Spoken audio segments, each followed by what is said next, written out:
সুপ্রিয় শিক্ষার্থী বন্ধুরা, সকলকে স্বাগত জানাচ্ছি চতুরঙ্গ চারুকলা শিক্ষক নিবন্ধন কোচিং এর পক্ষ থেকে 19তম শিক্ষক নিবন্ধন 2026 পরীক্ষা নম্বর 6 পদের নাম সহকারী শিক্ষক চারু ও কারুকলা।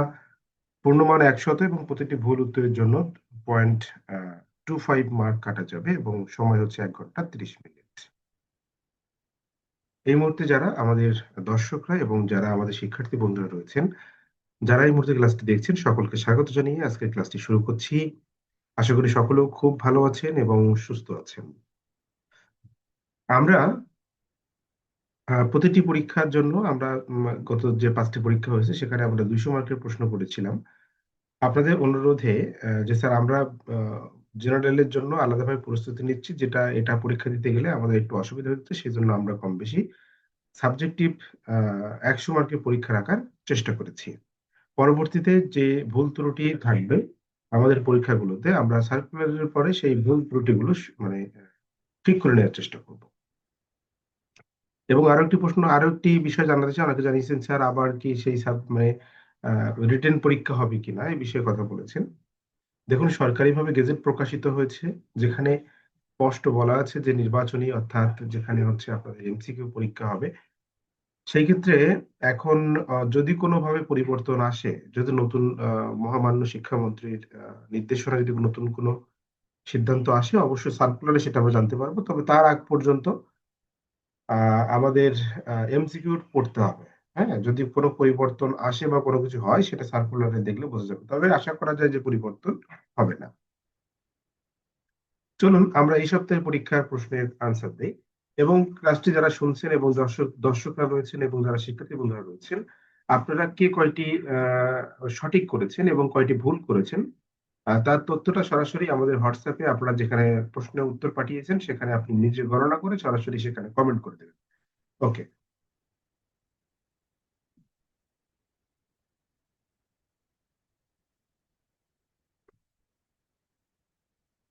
আচ্ছা, প্রথম প্রশ্ন ছিল কোথায় গেলে পুরানো দিনের বস্তু সামগ্রী ছবি দেখতে পাওয়া যায়, সেটা হলো উত্তর হবে জাদুঘর। পানিতে মিশিয়ে যে রং করা হয় তাকে কি বলে? জল রং বলে। দেখুন, পুরানো দিনের যে সকল স্থাপত্য, ভাস্কর্য বা যত রকম শিল্পকর্ম রয়েছে, সবই কিন্তু সাধারণত সেই গুহা চিত্র থেকে শুরু করে গুহার গুহার ভিতরে যে অবস্থাগুলো ছিল, বা সেখানে যে চিত্রকর্ম বা সেখানে যত কিছু শিল্পকর্ম ছিল, সবকিছু কিন্তু এখন বর্তমানে জাদুঘরে সংরক্ষিত রয়েছে। যদি কেউ দেখতে চায় তাহলে অবশ্যই জাদুঘরে যেয়ে সেটা দেখতে হবে। পানিতে মিশিয়ে যে রং তৈরি করা হয় তাকে কি রং বলে? জল রং বলে। দেখুন, পানিতে মিশিয়ে কিন্তু জল রং তৈরি করা হয়, কিন্তু এই যে মানে জল রং বেস, মানে ওয়াটার বেস আরো দুইটি কালার আছে, সেটা হচ্ছে পোস্টার কালার বা হচ্ছে আমরা অ্যাক্রিলিক কালার, এগুলো কিন্তু সব ওয়াটার বেস কালার। তবে পরীক্ষা যদি পড়ে এরকম যে পানি মিশিয়ে কোন রং করতে হয়, যদি জল রং থাকে তাহলে জল রং অবশ্যই উত্তর হবে। যদি জল রং না থাকে, যদি অ্যাক্রিলিক থাকে, তাহলে অ্যাক্রিলিক উত্তর হবে। কোন রঙে খুব তাড়াতাড়ি ছবি আঁকা যায়? প্রথম উত্তর হচ্ছে অ্যাক্রিলিক রং। কারণ হচ্ছে এখানে জল রঙে কিন্তু খুব তাড়াতাড়ি ছবি আঁকা যায়, এটা আমরা ব্যাখ্যায় দেখেছেন। জল রঙে কিন্তু তাড়াতাড়ি ছবি আঁকা যায়, কিন্তু অ্যাক্রিলিক রঙে কিন্তু আরো বেশি তাড়াতাড়ি ছবিটা আঁকা যায়। জল রঙে কিন্তু সুন্দর তাড়াতাড়ি হয়, কিন্তু এখানে আবার ব্যাপার থাকে, যদি জল রং কথাটি থাকতো, অ্যাক্রিলিক এবং জল রং দুটোই থাকতো, তখনও কিন্তু আপনি অ্যাক্রিলিক কালারটাকেই আপনি অ্যাকসেপ্ট করতেন। 4 নম্বর প্রশ্ন। 4 নম্বর প্রশ্ন হচ্ছে লাল, নীল, হলুদ এই তিনটি রংকে কি বলে? এই তিনটি রঙকে কিন্তু প্রাথমিক রং বলে। এই তিনটি রঙকে প্রাথমিক রং বলে। এরপরে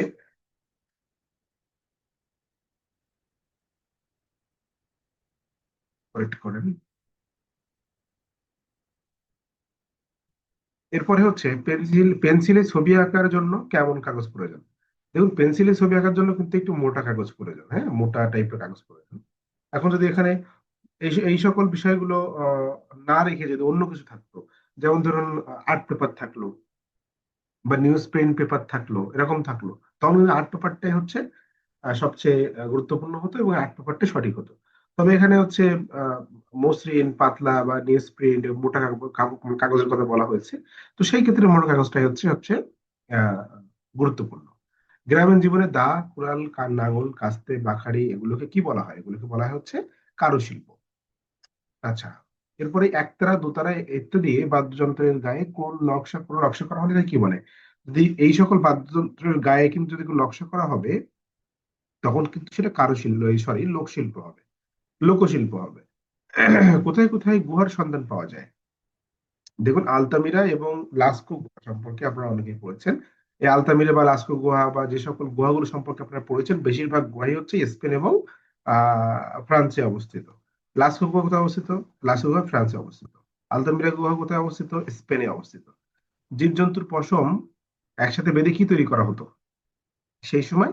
সেই সময় জীবজন্তুর পশম একসাথে করে কিন্তু তুলি তৈরি করা হতো। দেখুন, একটা সময় ছিল যখন মানুষ এসব তুলি সম্পর্কে জানতো না, তখন তারা কি করতো জানেন? ওই যে নারকেলের যে ছোবড়া আছে, ওই ছোবড়ার ওই ভেতরের যে আঁশ, ওই আঁশ তুলে নিয়ে সেটাকে লাঠির মাথায় বাঁধতো, বেঁধে পশুর রক্ত, তারপরে হচ্ছে সাধারণত আহ বিভিন্ন মাটি, হ্যাঁ, সে তাতে পানি মিশিয়ে বিভিন্ন ভাবে তারা রং করার চেষ্টা করতো, ওটাকে তুলি বানিয়ে। সিন্ধু মায়াগুলো কি? সিন্ধু মায়াগুলো কিন্তু সভ্যতা। মানুষ যখন, সাধারণত আমরা এখন তো বর্তমানে যে অবস্থানে আছে, আধুনিক যুগে প্রবেশ করেছি এবং আমাদের বড় বড় অট্টালিকা বা যে সকল আমাদের যে নগর ব্যবস্থা রয়েছে, সবগুলো থেকে কিন্তু তার আগের যে পরিস্থিতি, সেগুলো ছিল সবই হচ্ছে এক একটা কি ছিল, সভ্যতা ছিল, এবং সেখানে একজন রাজা বা একজন প্রধান ছিল, তারা সেভাবে নিযুক্ত করে পরিচালনা করতো। তো এক্ষেত্রে দেখা যায় সিন্ধু সভ্যতা কিন্তু খুবই গুরুত্বপূর্ণ। কারণ সিন্ধু সভ্যতার ক্ষেত্রে দেখা যায়, সিন্ধু সভ্যতা কিন্তু গুরুত্বপূর্ণ এ কারণে যে আমাদের বর্তমান যে সমাজ বা বর্তমান যে রাষ্ট্রীয় ব্যবস্থা বা নগর পরিকল্পনা, সেই ক্ষেত্রে কিন্তু বিশেষ ভূমিকা পালন করছে হচ্ছে সিন্ধু সভ্যতা। এই জন্য সিন্ধু সভ্যতা থেকে অবশ্যই প্রশ্ন আসবে, এটা মাথায় রাখেন। আদিম মানুষ কোথায় ছবি এঁকেছে? দেখুন, আদিম মানুষ কিন্তু ছবি এঁকেছে গুহার গায়ে, কারণ তারা ওই যে বাইরে যে শিকার করতো, শিকার করে এসে তারা কিন্তু ওই যে কি কি কোন ধরনের পশু শিকার করেছে, সেই পশু ছবি আঁকতো, অথবা যে পশু ছবি আঁকতো, এই পশু ছবি আঁকলে যে দেয়ালে আঁকলে, আঁকার পরে ওই ছবি, ওই পশুটাকে তারা দ্রুত শিকার করতে পারবে, একটা জাদু বিশ্বাস ছিল। এই সকল কারণে তারা গুহার গায়ে ছবি আঁকতো, এবং গুহার যে দেয়ালে ছবি আঁকতো, সেগুলো এখনো পর্যন্ত ছবি তুলে সংরক্ষণ করা রয়েছে। আচ্ছা, এরপরে যদি আমরা দেখি, নিশ্চয়ই আপনারা শুনতে পাচ্ছেন, আমি ক্লিয়ার নই। হ্যাঁ, শোনা যাচ্ছে অবশ্য। আহ আদিম মানুষ কোথায় ছবি এঁকেছে? গুহার গায়ে। আচ্ছা, আমি একটু শেয়ার করে দিই।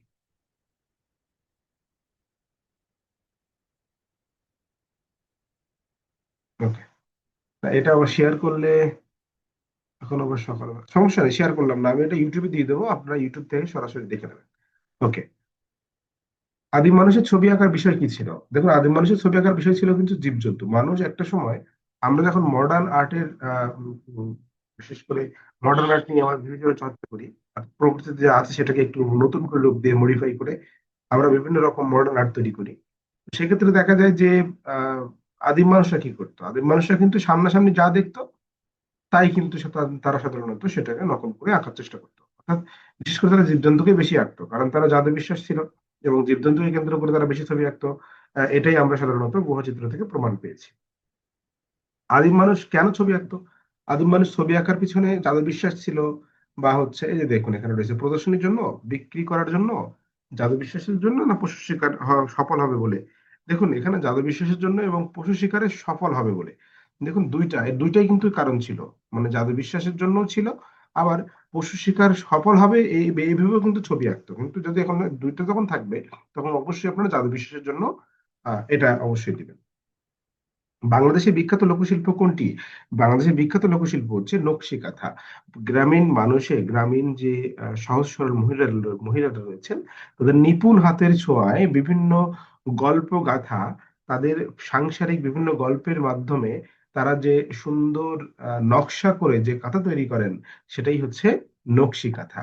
আর এই নকশি কাঁথা কিন্তু একটা সময় বিশেষ প্রচলন ছিল, মানে খুবই মানে ডিমান্ডেবল ছিল, খুবই মূল্যবান ছিল। কারণ হচ্ছে একটা সময় নকশি কাঁথা উপহার দেওয়া মানে বিশাল কিছু মনে করা হতো।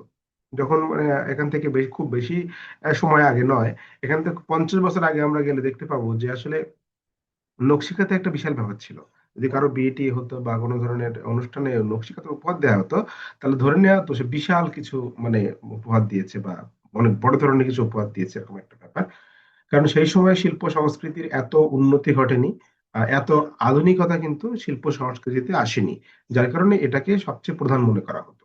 আচ্ছা, এখন যদি মনে করুন আপনার বিয়ে ঠিক হয়েছে, আমি যদি একটা এসি আপনাকে উপহার দিই, এখন এসিটা একটা বিশাল ব্যাপার না? একটা এসি উপহার দিয়েছে মানে বিশাল ব্যাপার। সে সময় এরকম ভাবেই কিন্তু নকশি কাঁথার উপহার দেওয়া হতো। তারপরে দেখুন, মাটি দিয়ে হাঁড়ি পাতিল বানায় কারা? কুমাররা, এটা সহজ কথা, তাঁতি ছুতার বা কামার তো অন্য কাজ করেন। জায়নামাজে কি ধরনের নকশা থাকে? জায়নামাজে তার নকশা থাকে হচ্ছে মসজিদ ও মিনারের ছবি থাকে। মসজিদ ও মিনারের ছবি থাকে। এরপরে চিত্রকলাকে কোন ধরনের ভাষা বলা হয়? চিত্রকলাকে বলা হয় আন্তর্জাতিক ভাষা। কারণ কি? এই ভাষা কিন্তু সকল শ্রেণীর, সকল বর্ণের, সকল ধরনের মানুষ বা সকল বয়সের মানুষ কিন্তু সাধারণত এই ভাষাকে বুঝতে পারে, এজন্য এটা কি আন্তর্জাতিক ভাষা বলা হয়েছে। পানিতে মিশিয়ে যে রং তৈরি করা হয় তাই কি বলে? একই প্রশ্ন এসেছে, জল রং। এরপরে আসুন, এরপরে হচ্ছে শিল্পীদের ছবি ছবি ছবি কোথায় প্রদর্শিত হয়? শিল্পীদের ছবি প্রদর্শিত হয় হচ্ছে গ্যালারিতে। একসময় কোন পাতায় লেখা হতো? একসময় কিন্তু তাল পাতায় লেখা হতো। এখনো পর্যন্ত বাংলাদেশের একটা জায়গাতে, আমি গতদিন নিউজে দেখছিলাম, একটা জায়গাতে হলো একটা বিশেষ স্থাপনার মধ্যে দেখতে অনেক শিশুকে নিয়ে সাধারণত তাল পাতায় লেখা হচ্ছে, তারা তুলি কালি দিয়ে সাধারণত তাল পাতায় লিখছে। এটা দেখেছিলাম, মানে পুরানো দিনের যে ব্যাপার ছিল সেটাকে আবার ফিরিয়ে আনার চেষ্টা করা হয়েছে। জয়নুল শিল্প শিশু কলা ভবন কোথায় অবস্থিত? এটা ঢাকা শহরে অবস্থিত। এরপরে হচ্ছে ধারালো ছুরির সাহায্যে কোথায় ছবি আঁকা হয়? কাঠে ছবি আঁকা হয়। দেখুন, এই যে কাঠ খোদাই করে ছবি আঁকা, সাধারণত যারা প্রিন্ট মেকিং এর কাজ করেছেন কম বেশি তারা বুঝতে পারবেন। কোথায় গেলে চারুকলা বিষয়ের সঙ্গে পরিচিত হওয়া যায়? জাদুঘরে। বিভিন্ন রকম একই প্রশ্ন আবার এসেছে, ওই যে উপরে যেটা ছিল একদম 1 নম্বর, সেটাই আবার দেখুন। বিভিন্ন রকম নকশায় যেসব আসবাবপত্র তৈরি করা হয় তাই কি বলে? বিভিন্ন নকশা যখন তৈরি করা হচ্ছে তখন সেটাকে বলা হচ্ছে কারুশিল্প। আচ্ছা, গভর্নমেন্ট আর্ট ইনস্টিটিউট কত সালে যাত্রা শুরু করে? 1948 সালে হবে। পূর্ব পাকিস্তানের কেন্দ্রীয় কচিকাঁচার মেলার পরিচালক কে ছিলেন? রুকনুজ্জামান খান, দাদা ভাই। এটা মনে রাখবেন। আহ এনাকে কিন্তু, রুকনুজ্জামান খানকে কিন্তু দাদা ভাই বলা হতো। এটাও কিন্তু প্রশ্ন সম্পর্কে প্রশ্ন আসতে পারে। গুহার গায়ে ছবি আঁকতো কোন যুগের মানুষ? আদিম যুগের মানুষ। গুরুত্বপূর্ণ প্রশ্ন। দেখুন, গুহা চিত্র থেকে বা প্রাগৈতিহাসিক শিল্পকলা থেকে প্রশ্ন থাকবেই। এবং প্রাচীন যুগের শিল্পকলা, অর্থাৎ যেখানে আমরা সাধারণত সভ্যতার ক্ষেত্রে দেখি, এখানে কিন্তু মিশরীয় সভ্যতা, মানে সিন্ধু সভ্যতা, মিশরীয় সভ্যতা, এই দুটি সবচেয়ে বেশি গুরুত্বপূর্ণ, সবচেয়ে আলোচিত এবং সবচেয়ে গুরুত্বপূর্ণ দুইটা সভ্যতা। এরপর আসেন, আদিম মানুষ তুলি তৈরিতে কি ব্যবহার করতো? ব্যবহার করতে হচ্ছে জীবজন্তুর পশম ব্যবহার করতো। বা আমরা তো এখনো পর্যন্ত কিন্তু জীবজন্তুর পশম ব্যবহার করি, অবশ্য আমরা এখন সিনথেটিক বিভিন্ন তুলি ব্যবহার করে থাকি বা ব্রাশ ব্যবহার করে থাকি। তার আগেও কিন্তু সাধারণত আমরা এখনো পর্যন্ত রাউন্ড যে ব্রাশ গুলো বা রাউন্ড যে তুলিগুলো ব্যবহার করে থাকি, সেগুলো কিন্তু সবই হচ্ছে জীবজন্তুর পশম দিয়ে তৈরি করা। নিগ্রো জাতি কোন দেশে বসবাস করে? নিগ্রো জাতি কিন্তু সাধারণত, এটা একটু ভুল আছে, জিম্বাবুয়ে হবে এটা। একটু প্লেন মিস্টেক আছে, ওকে, জিম্বাবুয়ে হবে। এরপরে আসুন, যে কত সালে পূর্ব পাকিস্তানে গভর্নমেন্ট আর্ট ইনস্টিটিউট যাত্রা শুরু করে? 1948 সালে হবে। এটা একই প্রশ্ন আবার একটা এসেছে। তারপরে দেখুন, শিশু সংগঠন খেলাঘর কচিকাঁচার মেলা কি কিসের কিসের সংগঠন? শিশুদের ছবি আঁকার সংগঠন। দেখুন, এখানে একটা বিষয় রয়েছে। আচ্ছা, 1 মিনিট।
আচ্ছা, তাহলে আহ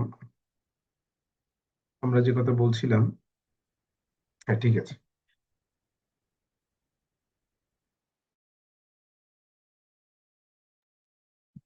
তাহলে দেখা যাচ্ছে, আমরা এখানে দেখতে পাচ্ছি যে মাটি, এবং এটা তো পড়েছি কম বেশি। আমরা পড়ছিলাম কত নম্বরে, এই পাশে পড়ছিলাম, হ্যাঁ। শিশু সংগঠন, শিশু সংগঠন, খেলাঘর, কচিকাঁচার মেলা, কিসের সংগঠন ছিল? এটা শিশুদের ছবি আঁকার সংগঠন। দেখুন, শিশু সংগঠন, কচিকাঁচার মেলা এবং খেলাঘর, এই তিনটা বিষয় থেকে একটা প্রশ্ন থাকবেই থাকবে। হ্যাঁ, এই তিনটা বিষয় থেকে একটা প্রশ্ন থাকবে, লিখে মানে দেখে নিন। শিল্প শিল্প বিধান কি? শিল্প বিধান হচ্ছে ছবি আঁকার বিদ্যালয়। শিল্প বিধান কি? ছবি আঁকার বিদ্যালয়। তারপর যে কচিকাঁচার মেলা কত সালে প্রতিষ্ঠিত হয়েছিল? 1956 সালে। দেখুন, এটা নিয়ে একটা মতভেদ আছে, 56 হবে নাকি 19 হবে। তবে আমরা গুগলে তথ্য মতে আমরা 1956 পেয়েছি, কিন্তু আমরা হচ্ছে বোর্ড বই, অর্থাৎ ক্লাস 6 এর বোর্ড বইয়ে আমরা এর থেকে আরো আগের কথা আমরা পড়েছি। তবে আমরা সাধারণত এখন আহ, বিশেষ করে আমরা গুগল বা উইকিপিডিয়া থেকে যেটা পেয়েছি সেটাকে সঠিক মনে করছি। পরবর্তীতে কোনো এই তথ্য থাকলে আমি পরবর্তী সেটা দিয়ে দেবো আপনাদের। শামসুন্নাহার শিশু কলা ভবন কি? শামসুন্নাহার শিশু কলা ভবন হচ্ছে ছবি আঁকার স্কুল। কচিকাঁচার মেলার পরিচালক কে ছিলেন? রুকনুজ্জামান খান দাদা ভাই। বাংলাদেশের শিল্পকলা চর্চার পথিকৃৎ শিল্পী হিসেবে কার অবদান বেশি ছিল? শিল্প জয়নুল আবেদিনের অবদান বেশি ছিল। শিল্প বিতান কিসের স্কুল ছিল? ছবি আঁকার স্কুল ছিল। তো কচিকাঁচার মেলা সংগঠন কাদের জন্য কাজ করেছিল? শিশু কিশোরদের জন্য কাজ করেছিল। ওকে। কেন্দ্রীয় কচিকাঁচার মেলার প্রতিষ্ঠাতা কে ছিলেন? রুকনুজ্জামান খান দাদা ভাই ছিলেন। আহ এরপরে হচ্ছে শিল্পের কোন শাখায় জয়নুল আবেদিন অবদান রেখেছেন? চিত্রশিল্পে। হ্যাঁ, জয়নুল আবেদিন চিত্রশিল্পে বিশেষ অবদান রেখেছেন, বা অন্যান্য বিষয়ে তিনি কাজ করেছেন, কিন্তু চিত্রশিল্পীতে বেশি অবদান রেখেছেন তিনি। আমরা সেই তথ্যটাই কম বেশি পেয়েছি। আচ্ছা, আরো একটা মিনিট নিয়ে নিচ্ছি।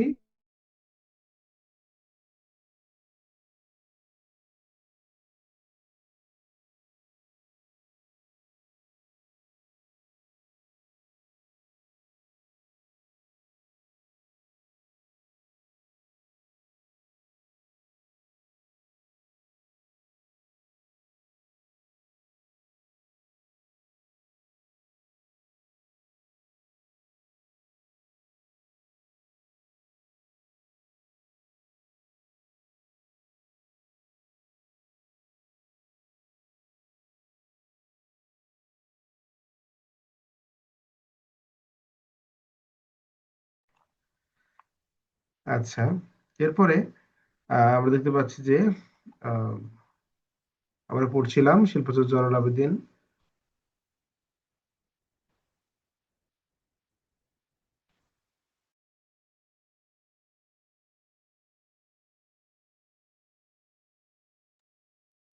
আচ্ছা, তাহলে এরপর হচ্ছে শিল্পের কোন শাখায় জয়নুল আবেদিন অবদান রেখেছেন? এটা তো বললাম, চিত্রশিল্পে। শিল্পসাহায্য বলা হয় কাকে? বলা হচ্ছে জয়নুল আবেদিনকে। দেখুন, জয়নুল আবেদিন থেকে বাংলাদেশের শিল্পকলার ইতিহাস বা বাংলাদেশের শিল্প ও শিল্পী থেকে, জয়নুল আবেদিন থেকে এবং তার চিত্রকর্ম বা তার শিল্পকর্ম থেকে প্রশ্ন আসবেই আসবে। অর্থাৎ জয়নুল আবেদিন কিন্তু খুব ভালো করে পড়তে হবে। সভ্যতার ক্ষেত্রে কোনটা ভালো করে পড়তে হবে? সিন্ধু সভ্যতা এবং মিশরীয় সভ্যতা ভালো করে পড়তে হবে। এবং প্রাগৈতিহাসিক, বিশেষ করে গুহা চিত্র ভালো করে পড়তে হবে, গুহার বিষয়টি ভালো করে পড়তে হবে। আর এখানে বাংলাদেশের শিল্পী থেকে জয়নুল আবেদিন খুব ভালো করে পড়তে হবে। এরপরে দেখুন, বাংলাদেশের শিশু কিশোরদের জন্য ছবি আঁকার প্রথম সংগঠন কোনটি ছিল? খেলাঘর। কোন সংগঠনটি শিশু কিশোরদের জন্য প্রথম ছবি আঁকা শুরু করে? কচিকাঁচার মেলা। কেন্দ্রীয় কচিকাঁচার মেলার সাথী ভাই কে ছিলেন? হাশেম খান। তখন কেন্দ্রীয় কচিকাঁচার মেলার সক্রিয় সদস্য কে ছিলেন? শিল্পী হাশেম খান। ঢাকার কোথায় কচিকাঁচার মেলা বসে? আহ এটা হচ্ছে প্রেস ক্লাবের মাঠে। তারপর হচ্ছে রমনা। এরপরে রয়েছে যে কচিকাঁচার মেলার প্রথম অফিস উদ্বোধন করেন কোন শিল্পী? কামরুল হাসান। শামসুন্নাহার শিশু কলা ভবনের বর্তমান নাম কি? জয়নুল শিশু কলা ভবন। দেখুন, এটা কিন্তু একটা গুরুত্বপূর্ণ প্রশ্ন, 50 নম্বর। এটা কিন্তু একটা গুরুত্বপূর্ণ প্রশ্ন। স্টার চিহ্ন কই?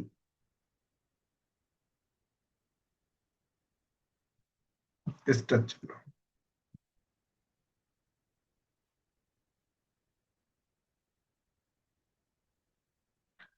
এরপরে আসুন, এরপর রয়েছে ছবি আঁকার স্কুলটি পরিচালনা করতেন, পরিচালনা করা হতো মানে কোন পরিষদ আর কি, বা কোন প্রতিষ্ঠান তারা পরিচালনা করতো? শিশু কল্যাণ পরিষদ।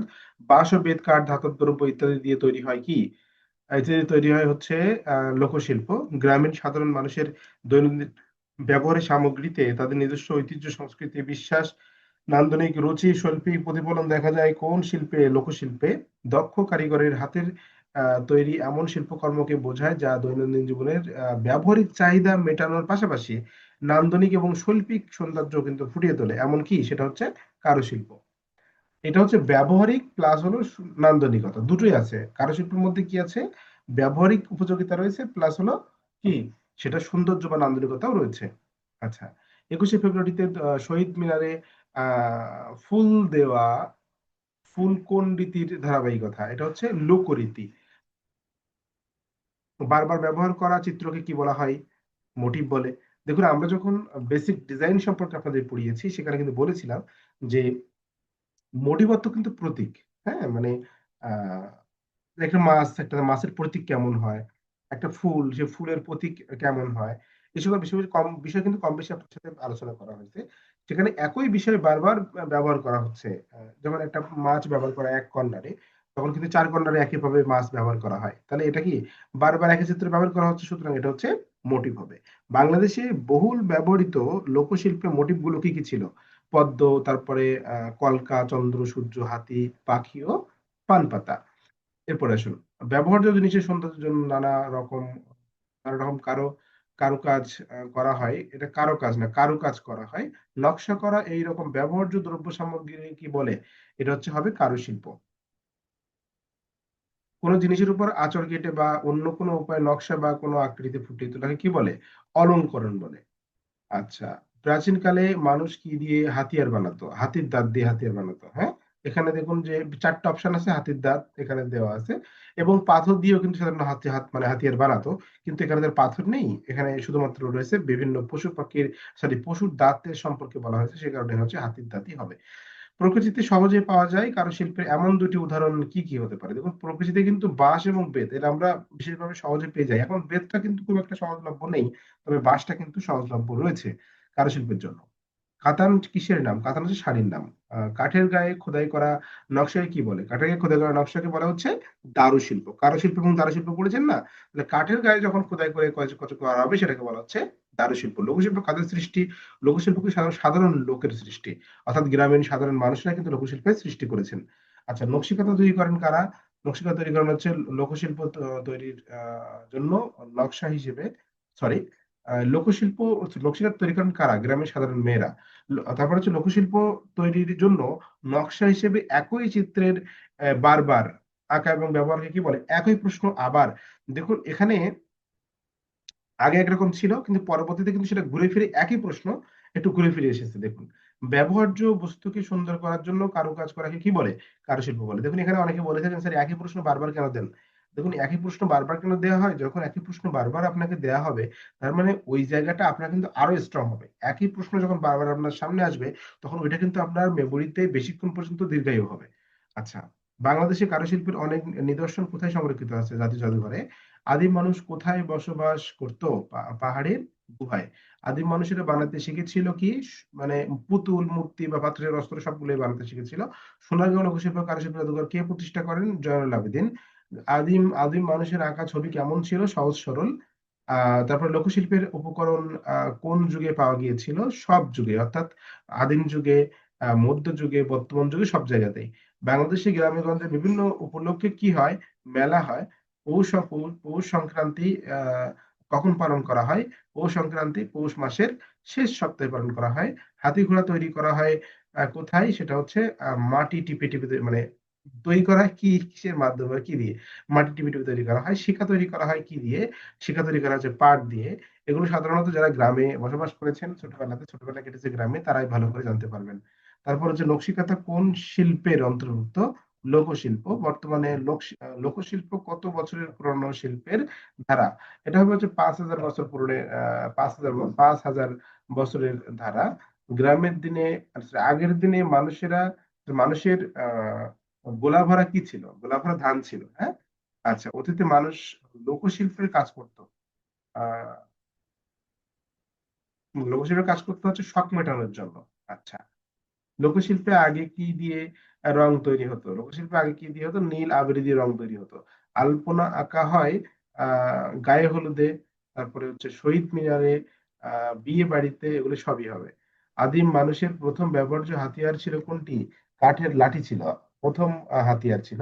তারপরে 12,000 বছর আগে ফ্রান্সে বসবাসরত আহ শিকারী শিকারীরা হাতিয়ার তৈরি করতো।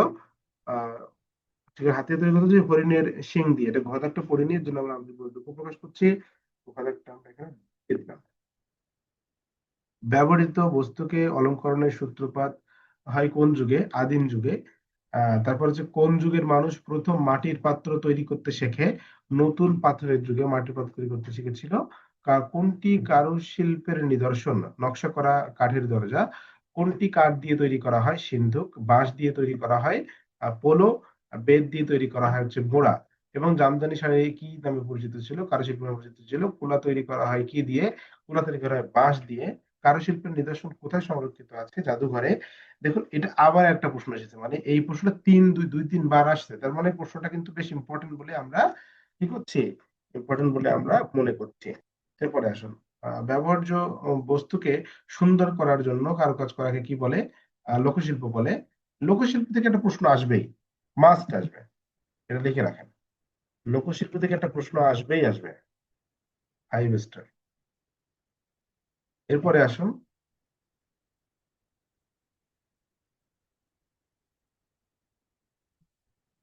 এরপরে কি বলা হচ্ছে যে লাল, নীল, নতুন, হলুদ এবং এই তিনটি রঙকে কি বলা হয়? এই তিনটি রঙকে বলা হচ্ছে সাধারণত প্রাথমিক রং।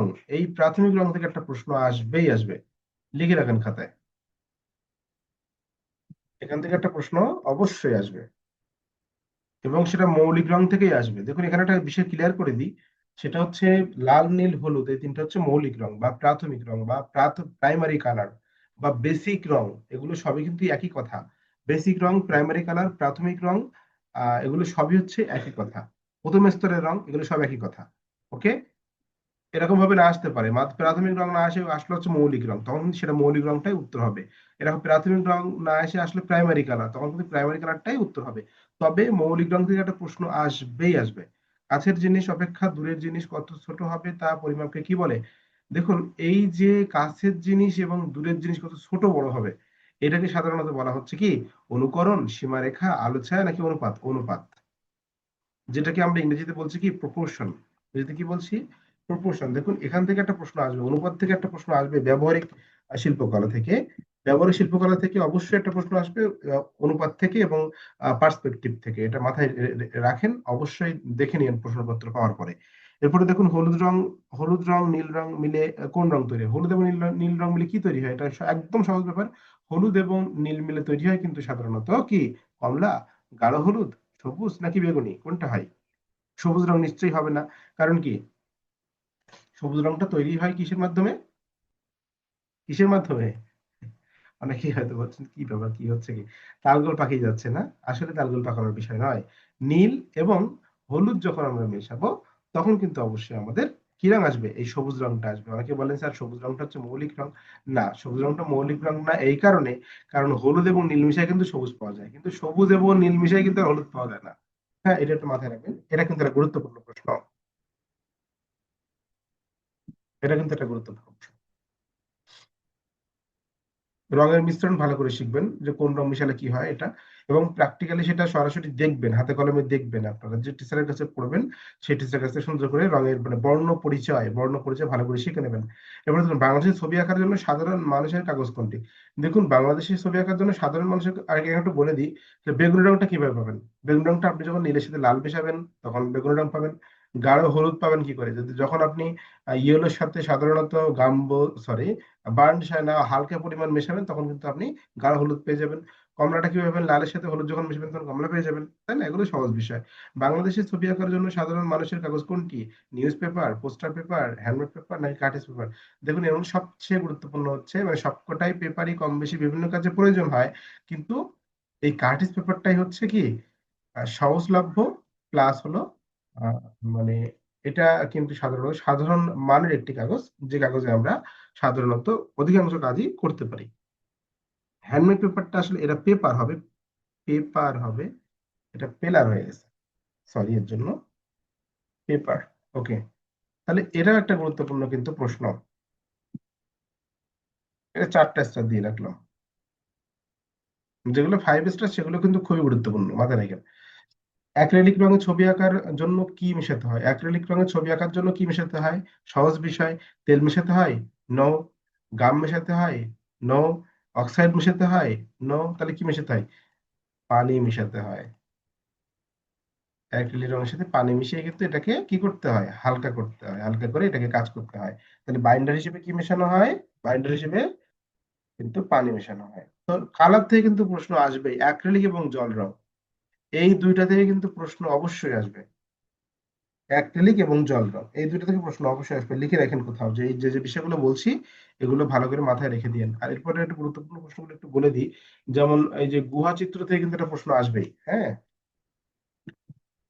গুহা চিত্র থেকে একটা প্রশ্ন আসবেই।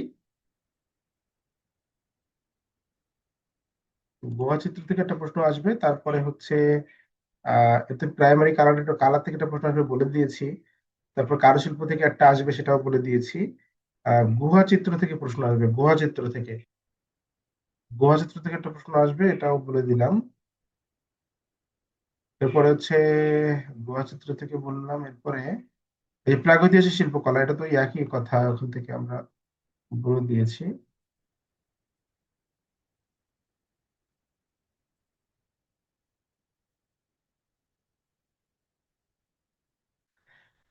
জয়নুল আবেদিন থেকে, হ্যাঁ, জয়নুল আবেদিন থেকে একটা প্রশ্ন অবশ্যই আসবে। আর যে গভর্নমেন্ট আর্ট ইনস্টিটিউট, এটা কিন্তু খুবই গুরুত্বপূর্ণ একটা প্রশ্ন। এটা একাধিক স্টার দিয়ে দিলাম।